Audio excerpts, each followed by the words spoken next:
La bienvenida a este acto organizado por el Foro de la Concordia Civil y el que institucionalmente, como institución, la Universidad se siente ampliamente reconfortada por el significado del acto y por el significado del conferenciante.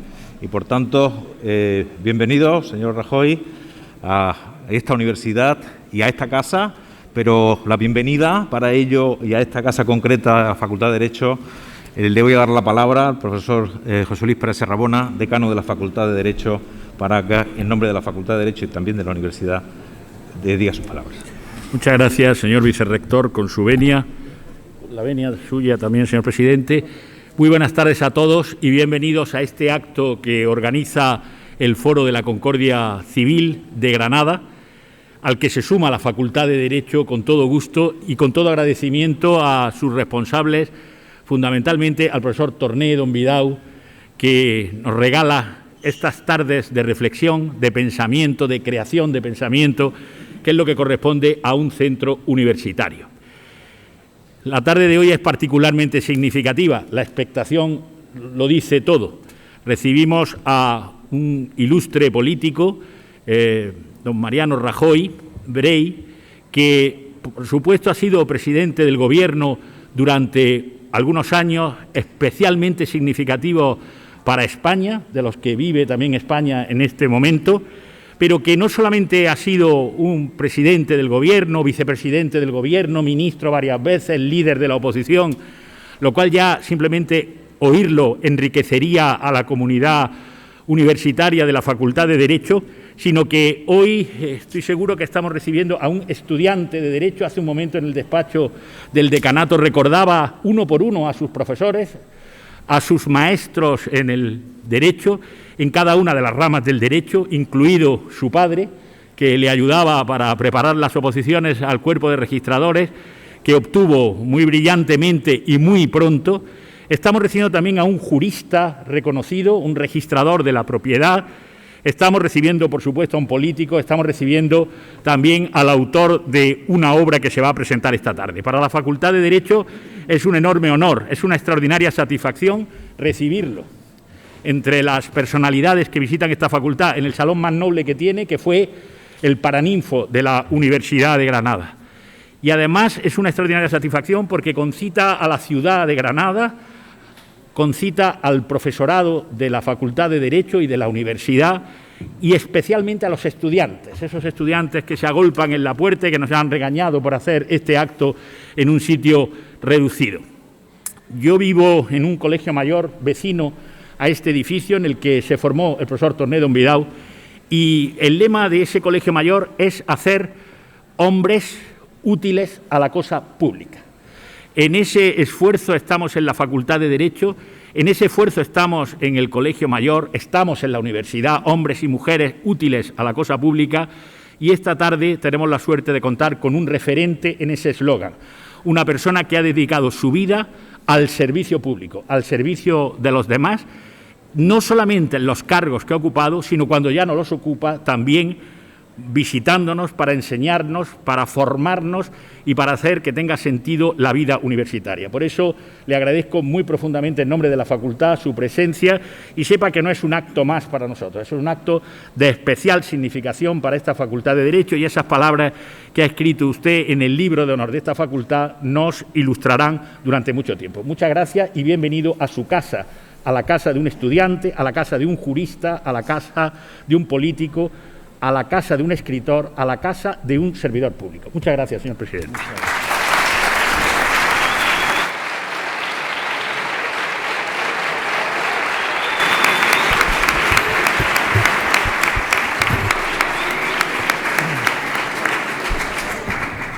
Bien, y antes de darle la palabra a los verdaderos protagonistas, a los organizadores y al señor Rajoy, que presentará y nos disertará esta tarde, en nombre de la universidad, institucionalmente y muy brevemente, dos agradecimientos especiales. En primer lugar, el agradecimiento al Foro de la Concordia Civil por este acto, pero por también reconocer el trabajo que dilatado durante estos años de ofrecer a la ciudad, de ofrecer a la sociedad granadina un foro, como apuntaba el decano de la Facultad de Derecho, un foro de reflexión, un foro de debate público, un foro que dignifica la reflexión política y pública de la ciudadanía, y como foro ciudadano es el mejor ejemplo de lo que al mismo tiempo debe ser la conexión entre nuestra institución, la institución de la universidad como generadora de discusión, de conocimiento, de pensamiento crítico y la aportación que se pueda hacer a nuestra sociedad. En ese sentido, es para la universidad siempre un placer. Nos sentimos absolutamente gratificados por siempre elegir la sede universitaria como sede de sus actividades y ponerlas al servicio de la sociedad. Y especialmente en un momento como hoy, que es significativo precisamente de esa idea y de los valores que hay detrás de ese foro de la concordia civil.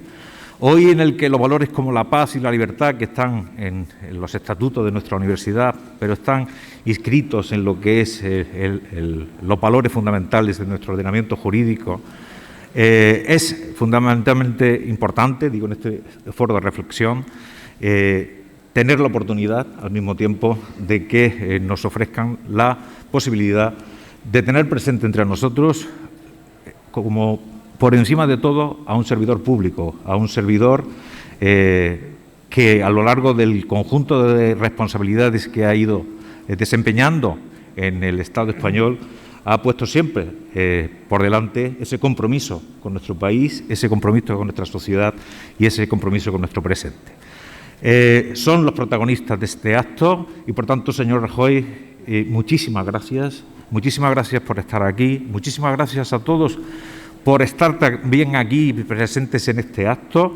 Estamos deseosos de, sobre todo, escuchar su reflexión, siempre atinada, siempre brillante y, sobre todo, siempre comprometida con esos valores que son los fundamentales de las sociedades democráticas civilizadas, al menos de Occidente y de Europa, hoy en momentos tan difíciles precisamente para Europa y también para el mundo.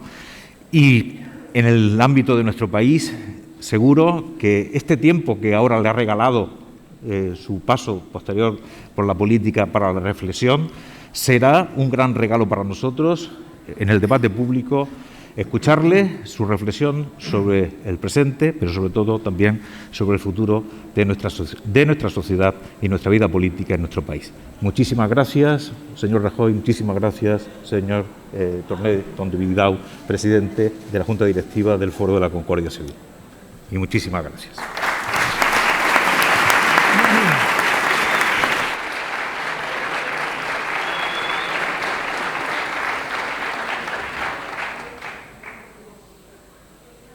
Tiene la palabra seguidamente el presidente del Foro de la Concordia Civil, el profesor Torné Tondubidau.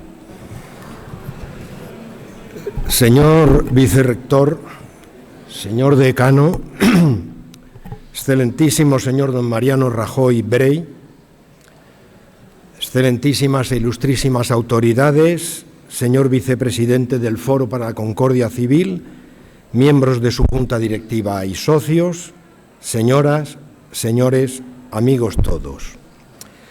Permítanme que en nombre del Foro para la Concordia Civil mis primeras palabras sean de firme condena y rechazo a la agresión perpetrada por Vladimir Putin contra Ucrania, violando flagrantemente el derecho internacional y la paz.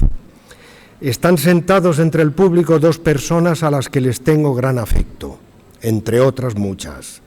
Una es Fernando Jiménez, propietario de un acreditado local del Campo del Príncipe, fundado en 1942. Va por la tercera generación. La otra persona es su esposa, la ucraniana Oksana Komisarchuk, a la que, como homenaje a su otra querida patria, le digo Slava Ukraini, Geroman Slava, gloria a Ucrania, gloria a sus héroes.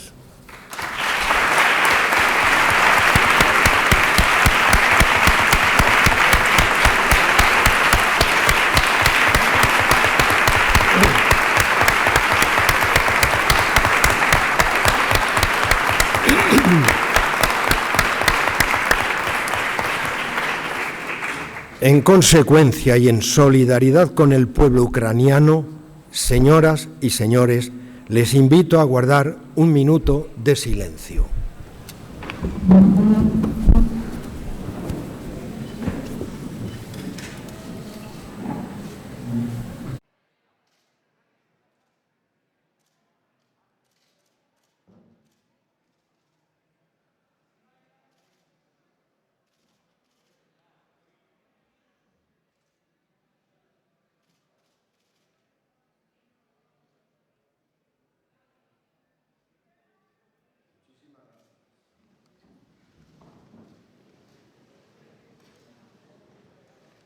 La que proponía nuestro Ortega y Gasset hace poco más de 100 años y que dio título a su nombrada conferencia Vieja y Nueva Política en 1914.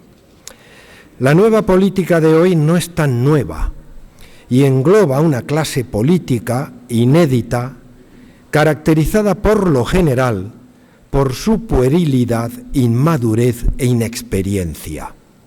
Es el populismo que peligrosamente lo contagia todo y que, por merced de Pedro Sánchez, ha logrado acceder a sillones ministeriales para desgracia de los ciudadanos españoles de la tercera década del siglo XXI. Frente a esta nueva política, que puede conducirnos a cómo mueren las democracias, o más recientemente a así termina la democracia, digo, el autor del libro, que esta noche tengo el honor y la satisfacción de presentar, ofrece un eficaz antídoto, unas recetas sensatas y con sentido común para abordar los arduos problemas de las complejas sociedades democráticas de nuestro tiempo. He leído la obra de don Mariano, sin esfuerzo y con placer, gracias a su desarrollo claro y pedagógico, en una inusual prosa castellana que atrapa desde la primera línea. Leyendo las páginas de Política para adultos, he llegado a la convicción de que el libro de don Mariano, por su contenido, por su exposición clara y sencilla, es un texto absolutamente recomendable para los que quieran iniciarse en el estudio del derecho y de la ciencia política, porque su lectura les va a poner en situación para entender mejor esas disciplinas y les va a facilitar la comprensión y funcionalidad de muchos conceptos básicos e instituciones que los estudiantes y no estudiantes van a encontrar en ambas materias de las ciencias sociales. Conceptos como democracia representativa, democracia liberal o su contraria, la democracia iliberal, conceptos como Estado de Derecho, política con mayúscula, interés general, administración pública, gobierno, parlamento, constitución, ley, pluralismo, entre otros, son utilizados por el autor con precisión y soltura a lo largo de los más de 3 centenares de páginas de la obra citada. Indudablemente el autor se beneficia, y con él el lector, de su experiencia en las tareas de gobierno del Estado, amén del bagaje que le proporciona su larga carrera política, que, como el autor recuerda con orgullo, comenzó con el cargo de concejal. Así pues, el libro tiene el indudable mérito añadido de poder servir como manual introductorio a la ciencia del derecho, a la teoría política, al conocimiento de la democracia y del Estado democrático de derecho. Por tanto, contiene respuestas a las dudas o preguntas que puedan formular aquellos ciudadanos deseosos de conocer tales conceptos teóricos y el sentido de la praxis política actual. Empero la obra, en mi modesta opinión, cumple otra función, y es la utilidad que reporta sin duda al político vocacional, que desee tener una visión ajustada, honesta y real del apasionante mundo de la política para servir a sus conciudadanos, siempre atendiendo al interés general, como repetidamente se encarga don Mariano de recordárnoslo a lo largo de las páginas. Un libro, en definitiva, que ofrece una visión de la política para resolver problemas, no para crearlos. Se trataría, digámoslo claramente, de un manual para el buen gobernante, al estilo de los que se escribieron en la Ilustración y particularmente en las obras de los iniciadores del derecho público español de la segunda mitad del siglo XIX. Me refiero a los escritos de, por ejemplo, Javier de Burgos, Alejandro Oliván, Posada Herrera, Colmeiro u Ortiz de Zúñiga. Los que quieran, por tanto, dedicarse a la política en el sentido más noble de la palabra, el libro del señor Rajoy es recomendable y les resultará del mayor provecho. Con finura de buen gallego, de la que es magistral ejerciente, con moderación y sin acritud, don Mariano va desgranando una ajustada y afilada crítica a algunos personajes y fenómenos políticos de nuestro tiempo, que perturban o perjudican el que podemos llamar el buen gobierno. Así, critica al populismo como un mal de nuestro tiempo, subrayando sus contradicciones, sus ingenuidades de adolescente, poniendo de relieve sus trasnochadas doctrinas, sus propuestas inútiles, sean estas de derecha o de izquierda, sin olvidar la inoperancia del populismo para conseguir algo tan fundamental como es la pronta y eficaz solución de los problemas colectivos. Según el autor, el libro es un modesto ajuste de cuentas con el populismo, así lo llama don Mariano, y cifra ese ajuste de cuentas en destacar el desmesurado aumento del gasto público para crear redes clientelares y el proteccionismo comercial que acaban empobreciendo aún más las sociedades donde se llevan a cabo.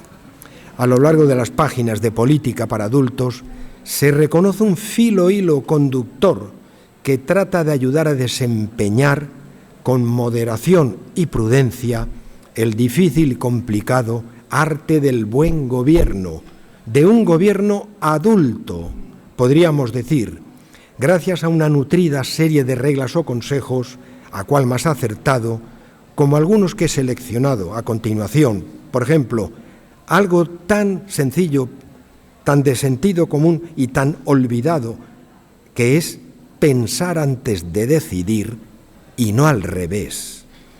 Saber gobernar, nos dice el autor, es saber delegar, crear equipos, asentar el liderazgo, tener la casa en orden para que los ciudadanos te encarguen el gobierno de la nación. Y para el político que comienza el señor Rajoy aconseja lo que él llama recorrer el escalafón. Él lo hizo desde concejal hasta la presidencia del gobierno de su patria. Y aprender el oficio, añade don Mariano, para lo que es importante, la formación del político. Afirma don Mariano que los partidos políticos tienen hoy dificultades para sumar a ellos el talento de la sociedad. No resulta fácil, nos confiesa, que personas capaces y competentes quieran abandonar sus carreras profesionales para dedicarse a la política. La culpa es de ese brutal, así lo dice, régimen de incompatibilidades que entre todos hemos puesto en marcha. Por último, a mí me gustaría estar toda la tarde, todo lo que resta de tarde, en ir desgranando y comentando los pormenores del rico contenido del libro, pero tengo que abreviar. Unas reflexiones que hoy son aplicables a la crisis ruso-ucraniana y que por tanto cobran gran actualidad. Dice don Mariano que la diplomacia de la Unión Europea es débil y su fuerza militar inexistente. Europa debe desplegar una acción exterior ambiciosa. El liderazgo de Europa no puede ser solo moral. Somos una potencia democrática, comercial y regulatoria. Pero tenemos que reconocer que hoy por hoy nuestra seguridad depende de Estados Unidos, nuestra energía de Rusia y nuestra tecnología de China. Necesitamos más avances en defensa. Y yo me acuerdo entonces de la pobreza presupuestaria a la que tradicionalmente hemos condenado a nuestras Fuerzas Armadas. Termina el libro con un bello concepto sobre Europa. Europa no es solo un mercado interior y una unión monetaria, es mucho más. Es una comunidad de derecho y de valores democráticos.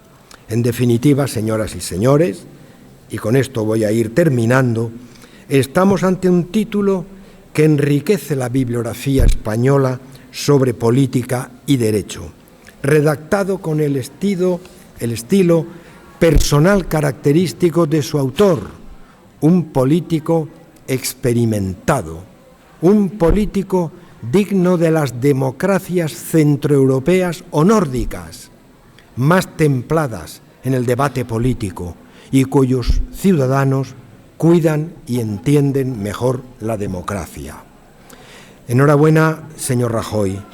Muchas gracias por venir a Granada atendiendo la invitación del Foro para la Concordia Civil.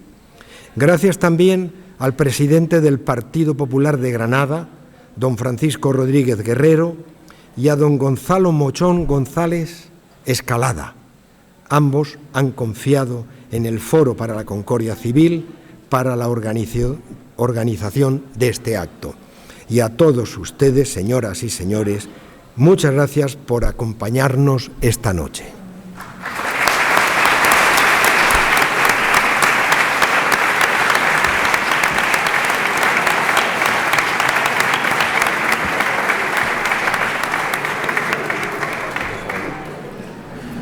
Bien, pues tiene la palabra el señor don Mariano Rajoy.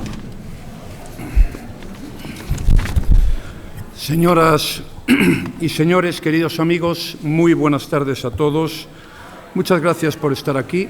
Me siento muy honrado y les estoy muy agradecido. Permítanme que les dé las gracias de manera muy especial a quienes comparten mesa conmigo hoy. A José Torné, muchísimas gracias por sus palabras, presidente del Foro para la Concordia Civil. Él me ha invitado a participar en este acto. Y yo pienso que es importante que la sociedad civil se ocupe de su país. España no son sus administraciones públicas, ni sus ayuntamientos, ni sus gobiernos, que se pueden cambiar o no. España son, sobre todo, los españoles.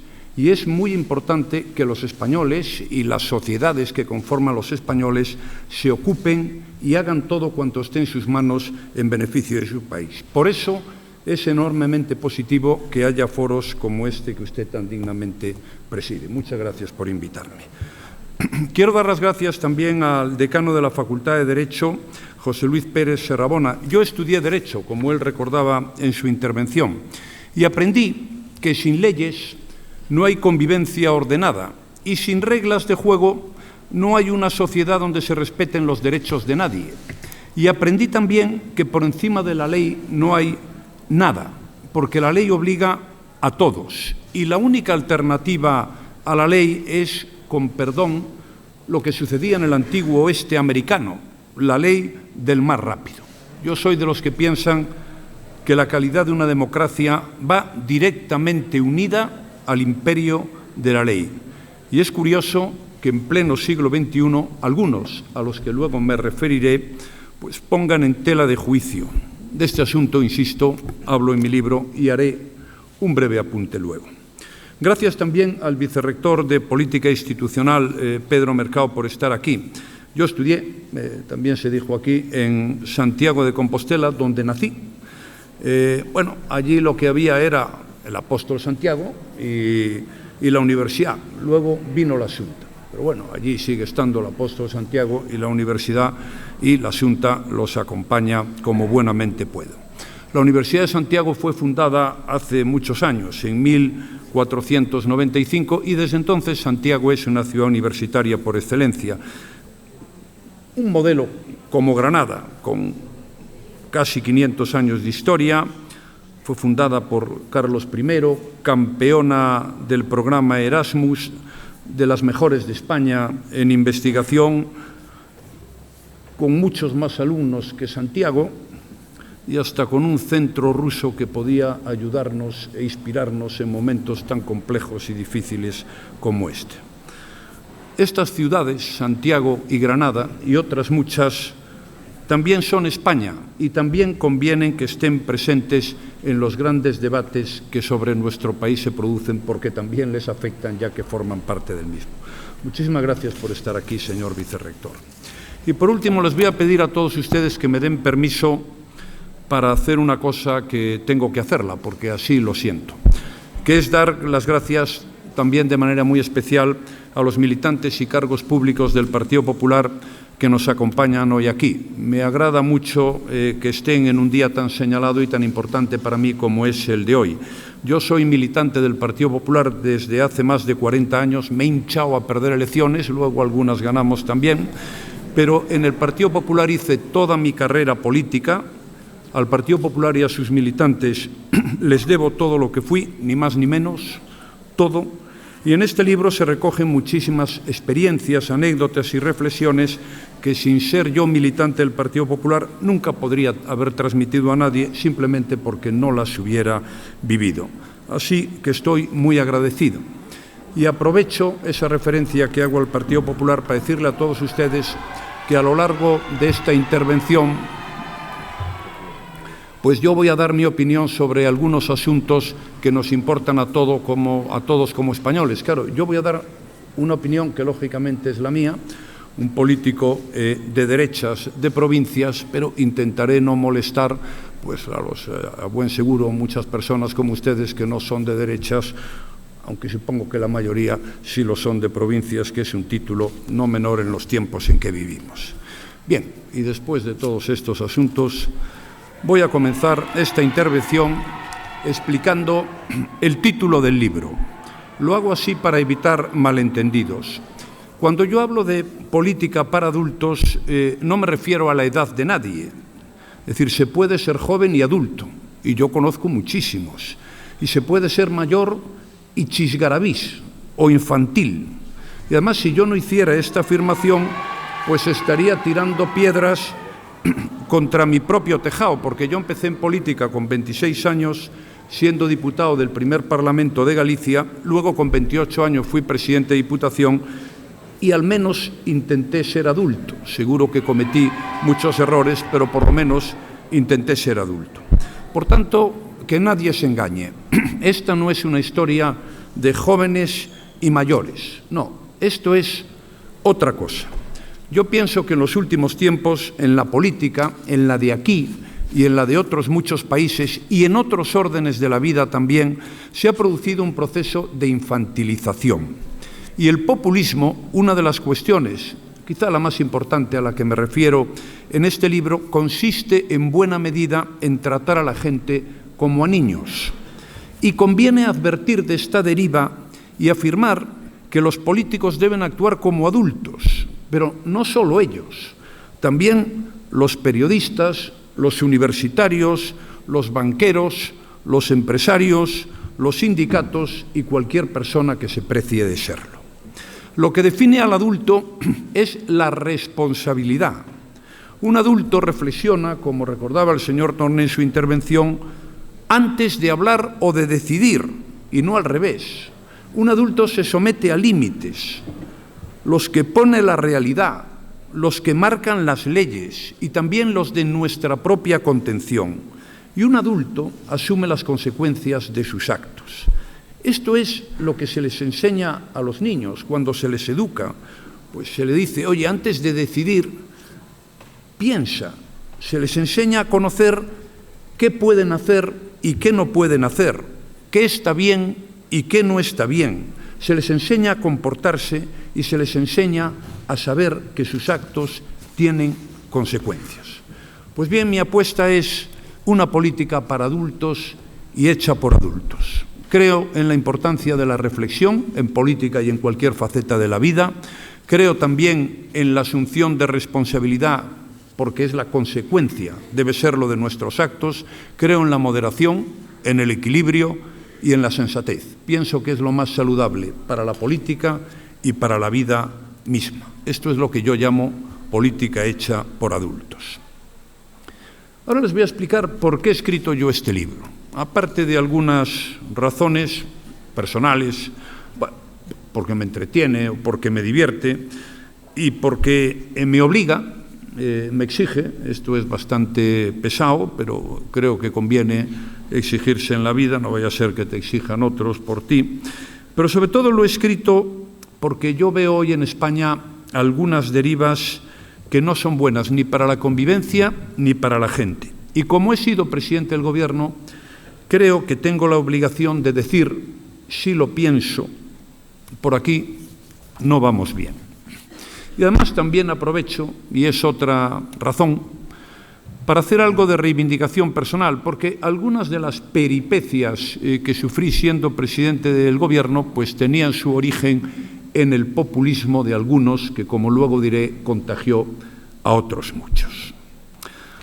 Pues bien, así las cosas, y una vez ya que ya les he dicho qué significa el título del libro y por qué lo he contado, voy a explicarles ahora, o al menos intentarlo, como es natural, de manera muy breve, no quiero asesinarlos, qué digo yo en el libro.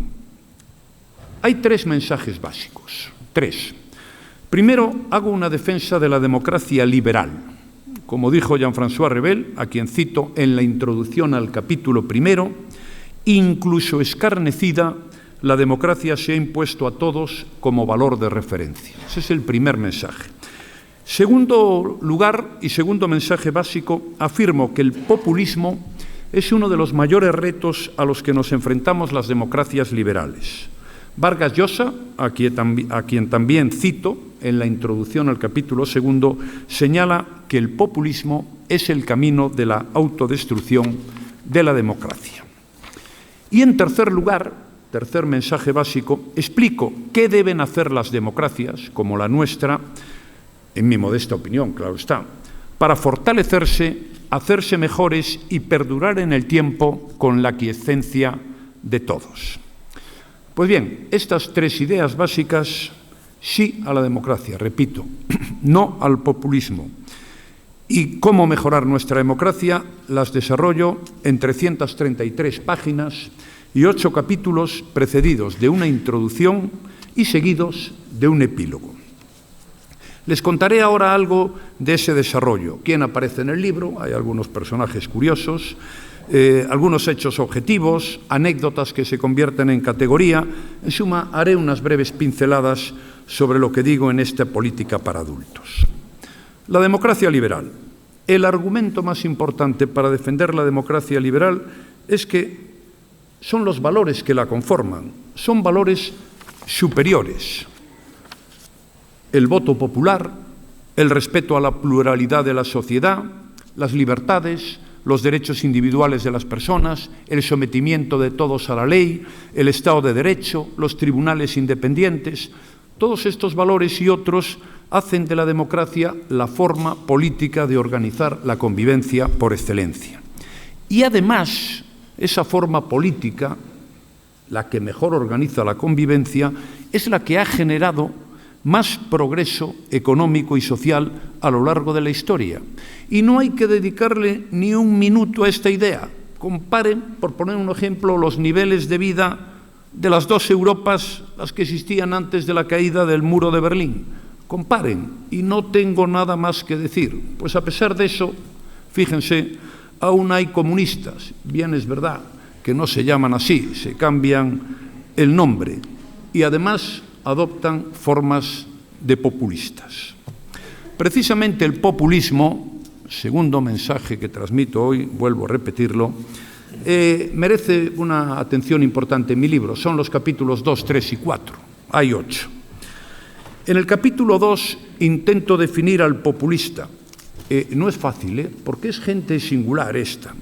Pero les voy a dar a ustedes alguna pista para que no se confundan. Con su permiso, voy a hacer uso de mi libro. En este libro, el autor dice que el populismo es uno de los mayores retos a los que se enfrentan las democracias liberales, pero no siempre resulta fácil definirlo.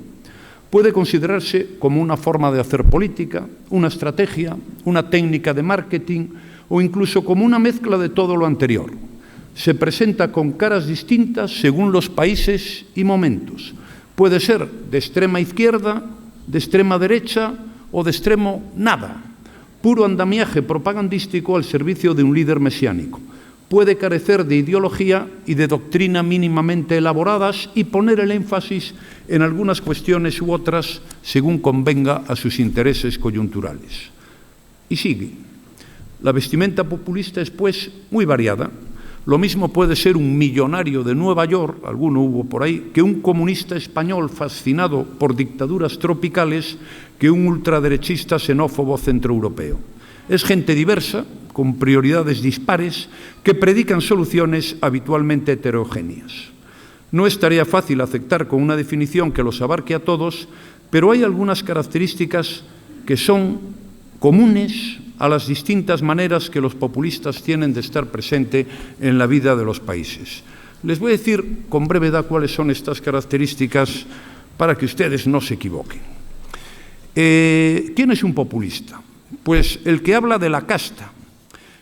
Ese es un populista. El que despotrica contra banqueros, presidentes de empresas, cardenales o seminaristas, autónomos, gente que hace cosas, en suma, el que atiza a todo aquel al que la vida le va bien o parece que va bien.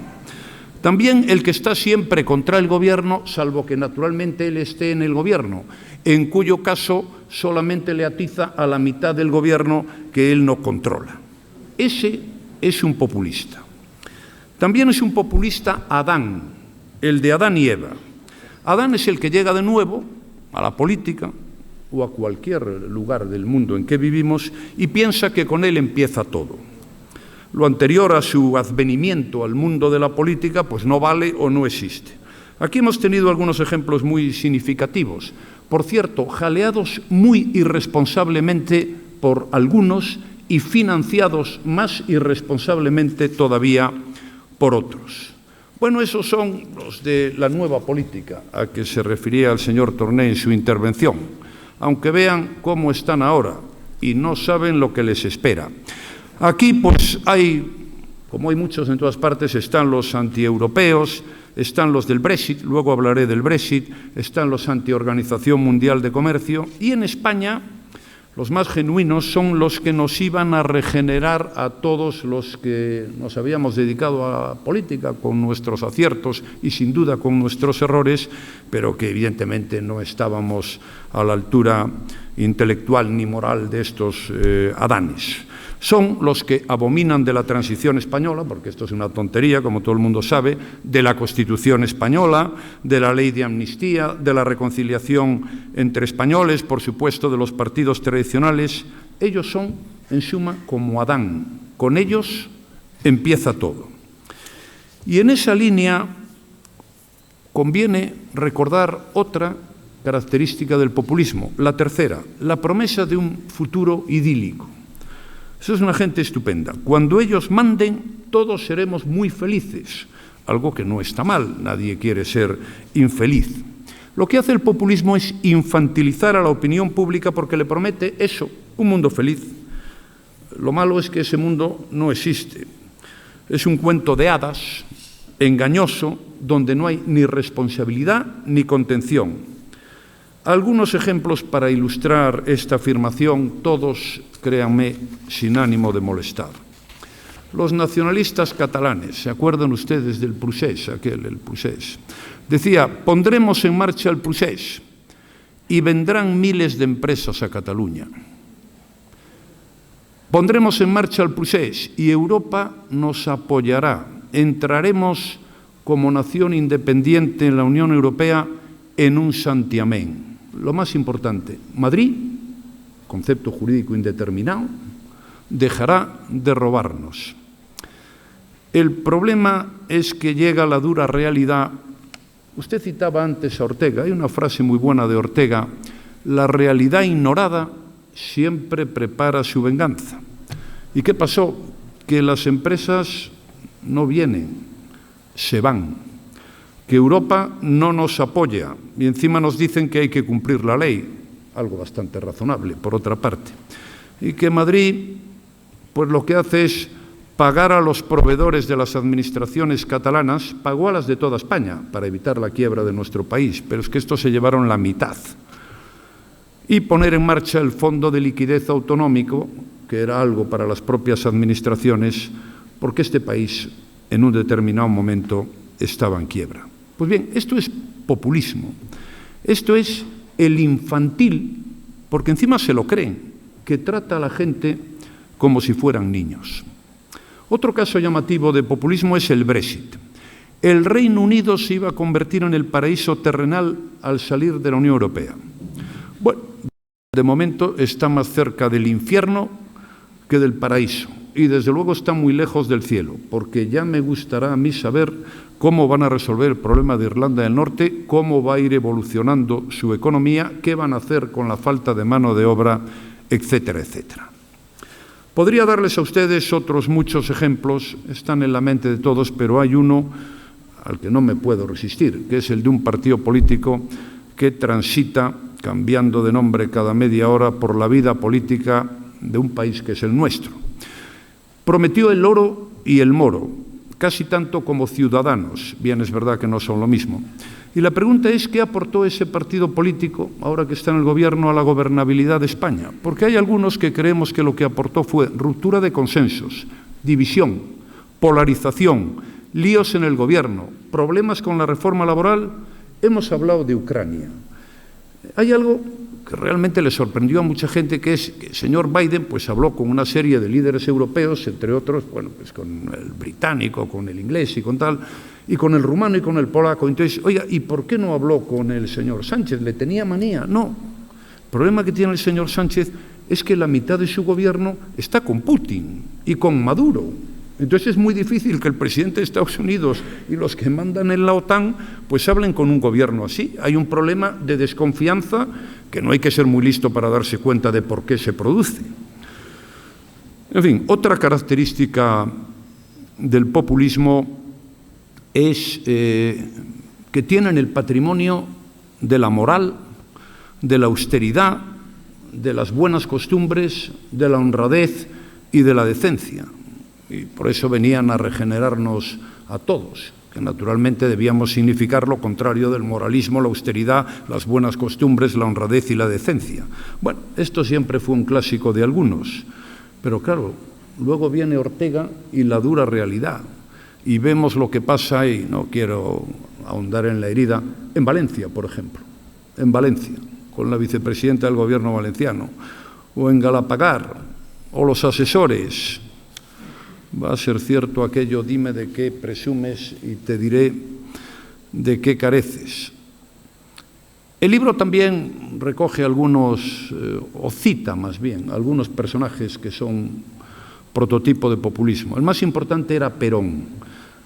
Argentina era un país que era de las primeras potencias económicas del mundo. Desde que llegó Perón no levanta cabeza, es algo verdaderamente notable. Ahora allí son todos peronistas, pero no levantan cabeza.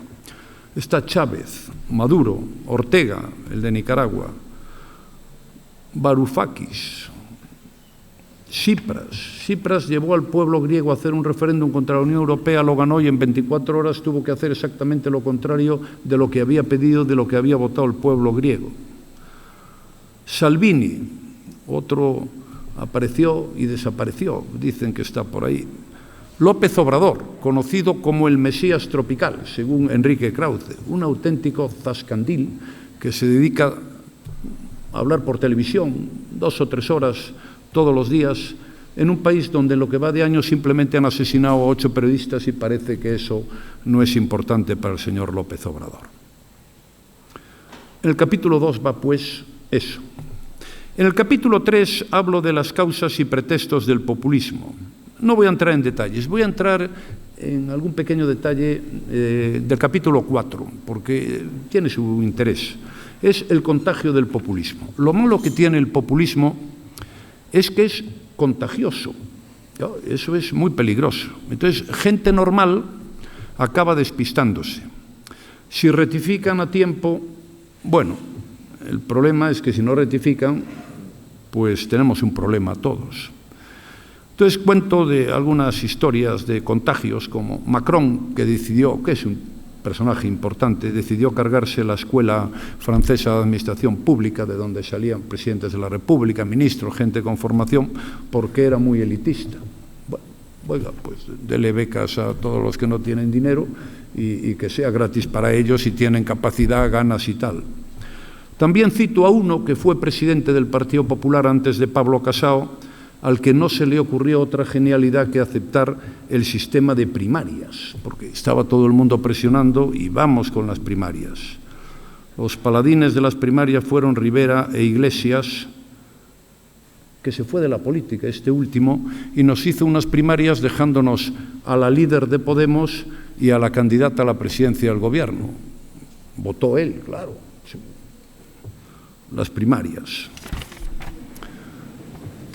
También cito a más, pero no se lo voy a contar, que si no luego no leo el libro. Pero sí hay dos títulos en este capítulo que me parecen importantes. Uno, le voy a decir, es el título de este capítulo que yo creo que es importante y que a mí personalmente me preocupa. Lleva por título El particularismo, ¿qué hay de lo mío? Y entonces el autor dice: una de las derivadas de esta infección sentimental que ha inundado la vida política se pone de manifiesto también en los excesos del particularismo.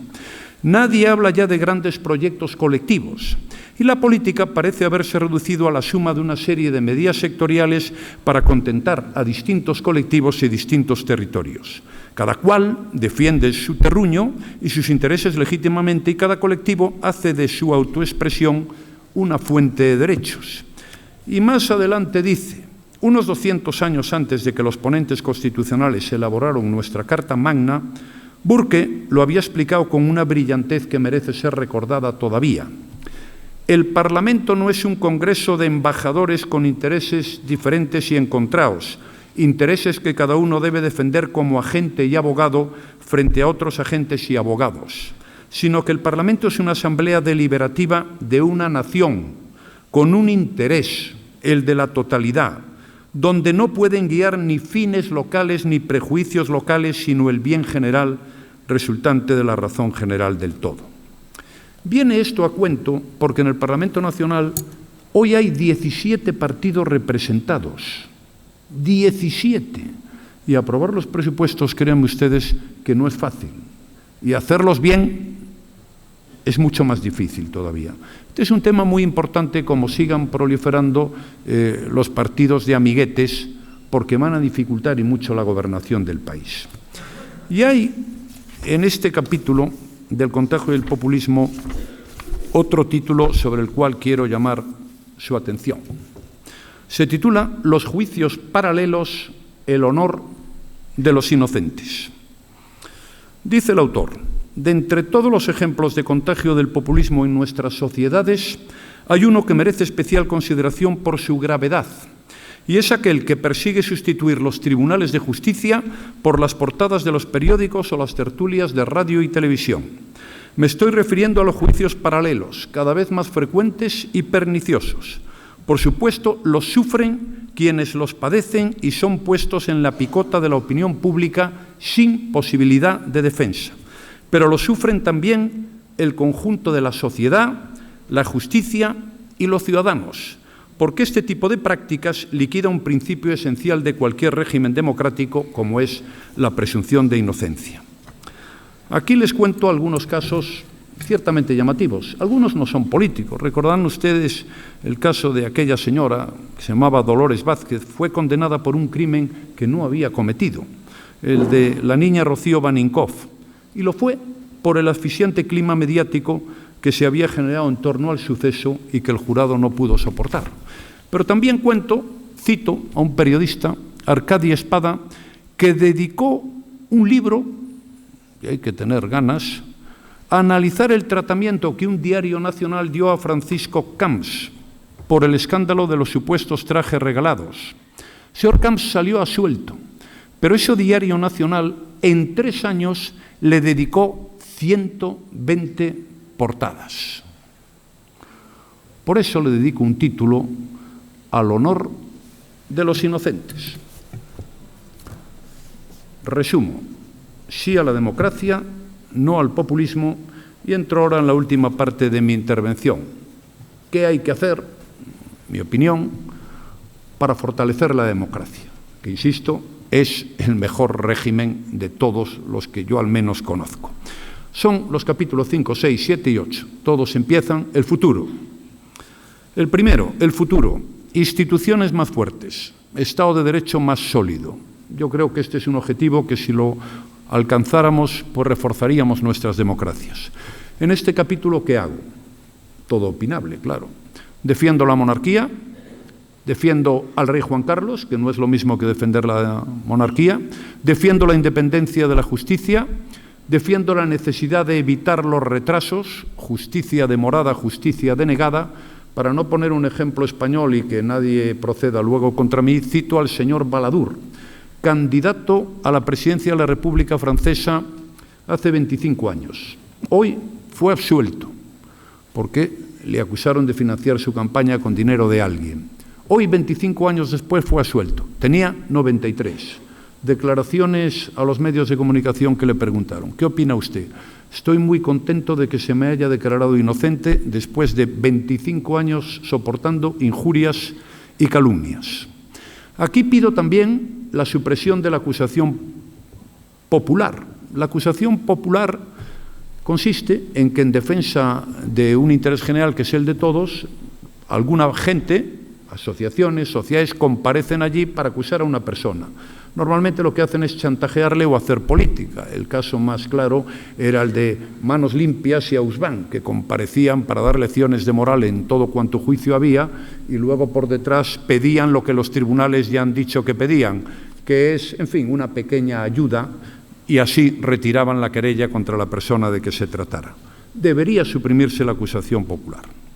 Y más cosas. El capítulo 6, que también trata de futuro, lleva por título Mayores consensos políticos.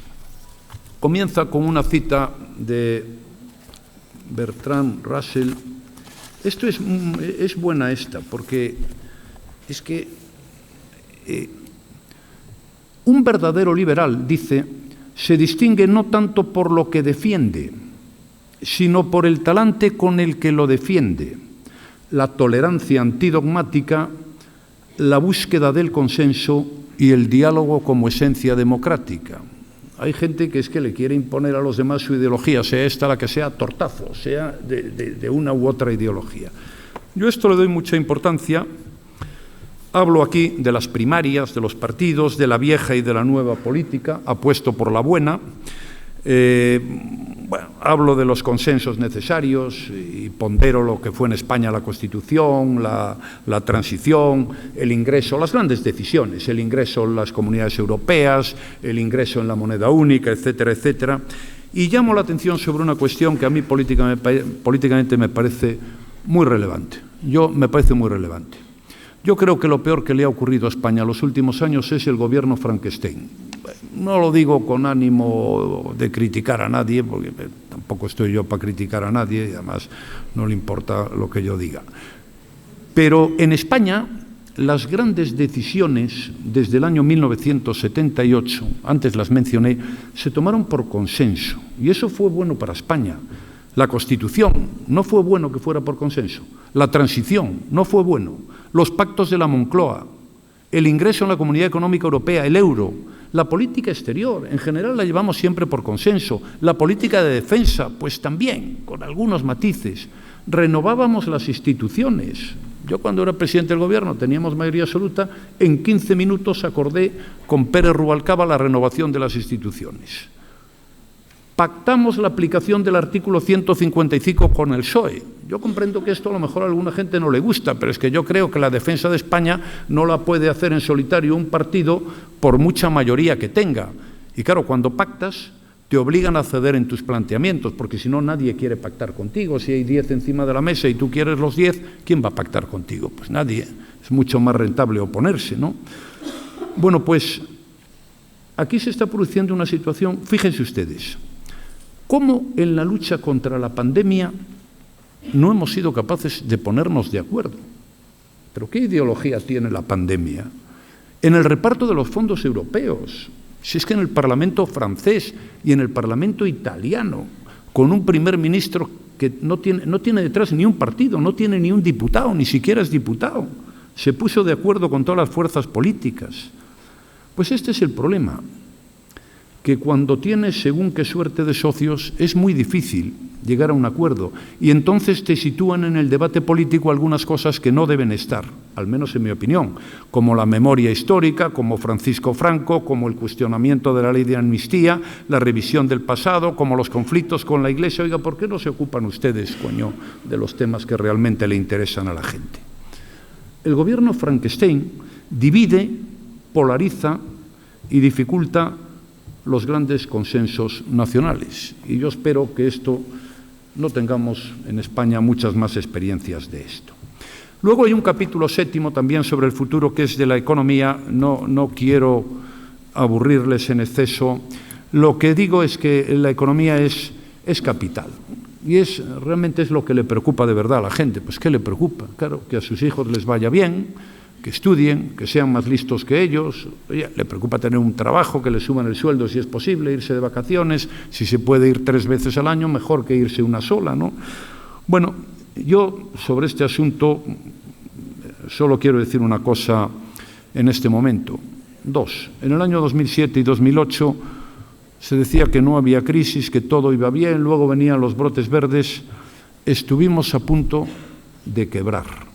Conviene, y vuelvo a citar a Ortega, la realidad ignorada siempre prepara su venganza. Al final salimos adelante, no hubo rescate, pero ahora simplemente voy a dejar aquí 2 preocupaciones. Una, yo estoy preocupado por los datos objetivos. La inflación por encima del 7 es terrible, el déficit público galopante, el aumento brutal del empleo público, el aumento de la deuda. No sabemos lo que va a hacer el Banco Central Europeo, ni si Europa va a exigir o no y cuándo el Pacto de Estabilidad. A mí eso me preocupa, pero me preocupa más determinadas actitudes. No hay reformas, y lo que hay son contrarreformas por razones ideológicas. La ley de pensiones fue una contrarreforma. Es un disparate. ¿Quién va a pagar un 7% de subida del IPC? No es posible pagar un 7% de subida del IPC. La reforma laboral. La suerte de la reforma laboral es que Europa no le permitió al Gobierno de España hacer una contrarreforma. Se hizo un pequeño retoque. ¿Para qué se hizo? Bueno, porque por lo visto le habían prometido a sus electores, los partidos a la izquierda del PSOE, que se iban a cargar la reforma laboral, que era un acto absolutamente fascista del Gobierno del Partido Popular. A mí me preocupa más eso que los datos objetivos a los que hice referencia. Y por último, el capítulo 8, el cuarto del futuro, este se titula Europa se tiene que hacer mayor. Te lo ha dicho. Hoy, permítame que cite a alguien que realmente sabía lo que era Europa y que no era un piernas, precisamente. Helmut Kohl: solo si Europa habla con una sola voz y pone en común sus fuerzas, podrá hacerse valer como actor internacional. Este personaje, como saben, 14 años presidente de la República Federal Alemana y artífice de la Unión. Bueno, yo aquí pido más Europa. Pido una política exterior, defiendo, y de defensa europea. Pongo el ejemplo de Afganistán. Resulta que un día Estados Unidos decide irse de Afganistán no le dio explicaciones a nadie. Y Europa estuvo en Afganistán, a nadie. Porque no pintas nada. En un mundo donde tienes un país como China, 1.400 millones, tienes Rusia con un ejército estratosférico y tienes un país como Estados Unidos, nosotros somos 400 y pico.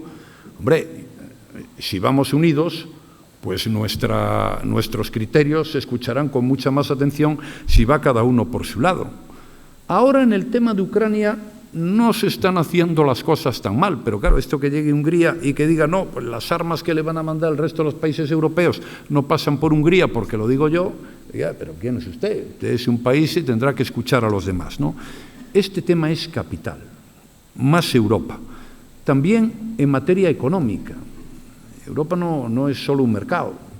Es decir, necesitamos una política fiscal con un ministro europeo de Hacienda, con bonos europeos. Eso es fundamental para atender a los que en un determinado momento están en situación de mayor dificultad.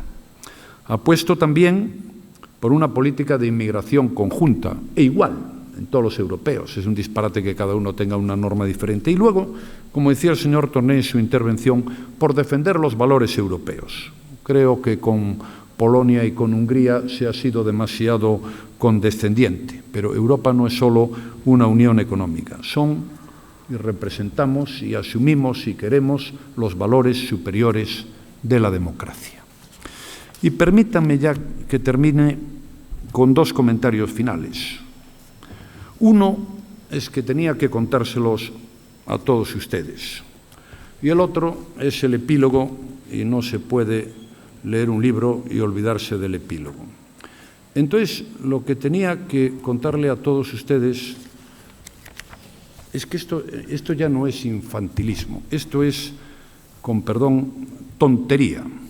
El llamado lenguaje inclusivo, que en realidad es una patada a la lengua española, al menos en mi opinión. Cayó en mis manos un manual que recomiendo a todo el que tenga tiempo. Se lee en una tarde, es pequeñito, cuyo título es Breve Tratado sobre la estupidez humana, y lo recomiendo. Y entonces este señor, que era profesor de matemáticas y doctor en filosofía, pues quiso demostrar que el lenguaje inclusivo, aunque sea el de todos, todas, todes, políticamente correcto, cojea en materia de lógica. Y entonces dice lo siguiente, y yo lo copio y lo cito. Dice, decimos las atletas y los atletas, y no las atletas y los atletos. Y quedaría un poco feo decir las logopedas y los logopedos, esto lo dice él. Curiosamente, los políticos más cuidadosos que hablan de los afiliados y las afiliadas no tienen inconveniente en decir, con toda la razón del mundo además, que los corruptos deben de ir a la cárcel. Y nadie de quien escucha eso, pues entiende que las señoras que se corrompen no hayan de pagar también por sus delitos. No hace falta decir los corruptos y las corruptas deben ir a la cárcel para que todo el mundo lo comprenda. Asimismo, basta con decir que hay que castigar a los ladrones o que hay que perseguir a los asesinos para que se advierta, sin necesidad de ulteriores aclaraciones, que también hay que castigar a las ladronas y perseguir a las asesinas. Y cuando se oye decir, en este mundo no cabe un tonto más, nadie interpreta que a una tonta sí se le podría hacer sitio si nos apretamos todos un poquito. Esto es el populismo.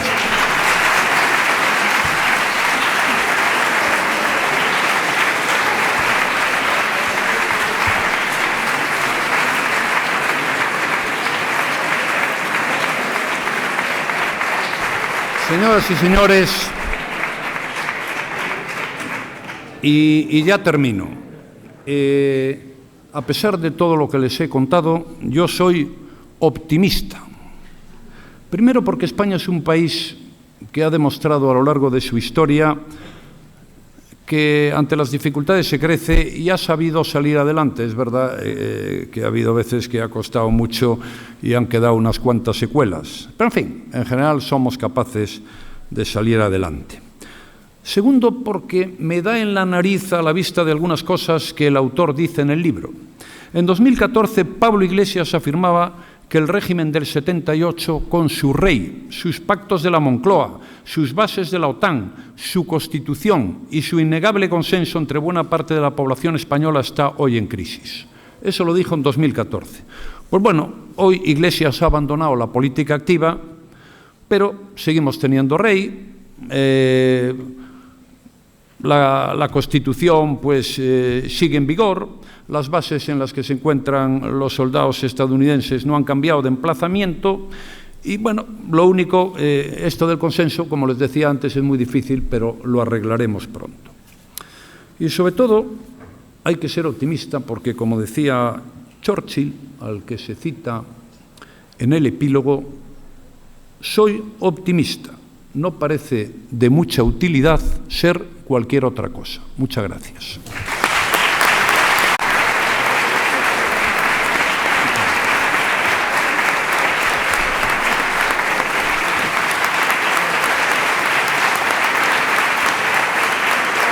Bueno, levantamos, ¿no?